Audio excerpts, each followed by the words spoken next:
nyt me ollaan saavuttu Helsingin ratikkamuseoon, eli me ollaan siis täällä Töölön kadulla.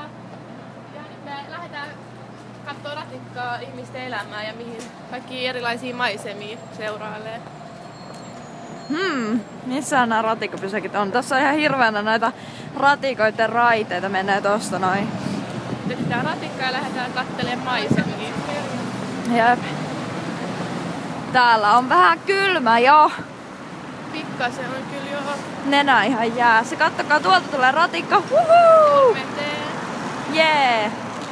Se on menossa eläintarhalle. Jipii! Meidän pitää päästä toiselle puolelle, niin päästään tonne takaisin keskustaan päin. Mennäänkö tonne ratikalle? Mennään vaan. On vihreä valokin sopivaksi. Jipii! Tapa just vaihtuu. Päin punaisia vaan. Joo, lähdetään ratikan kyytiin. Älkää tehkö tätä kotona, eli ette me päin punaisia. Rantarantarantaraa. Joo, tosissaan tää on hieno rakennus, tää ratikkamuseo. Siellä pysäkit ja mihin ratikat parkkeeraa. Jep, ja sieltä kaikki ratikat lähtee aamulla sitten. Tossa lukee Eino-Leinon katu. Ja Mannerheimin tie. Tantarantantaa.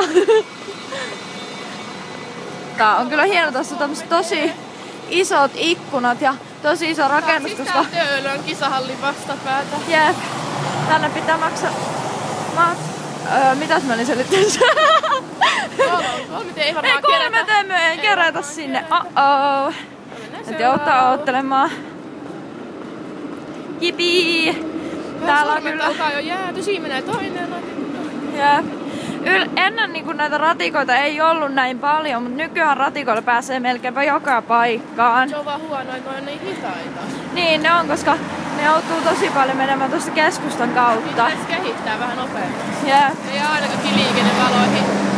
Mut nykyään vähän paremmin skullaa jo kuin ennen, kun oli vielä semmoset vanhan ajan ratikat. Niin. Näkyisiköhän tuolla?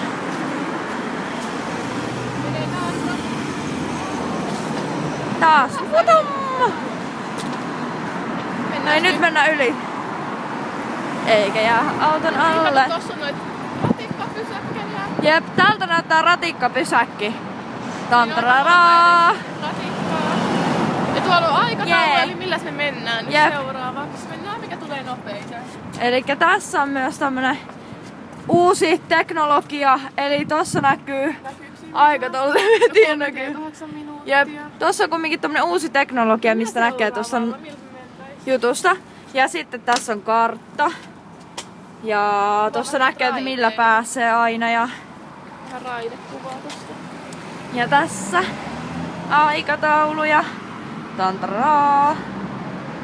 Jipii! Tää on vähän kylmä. Jep. Tällaiset on raitiovaunujen raiteet.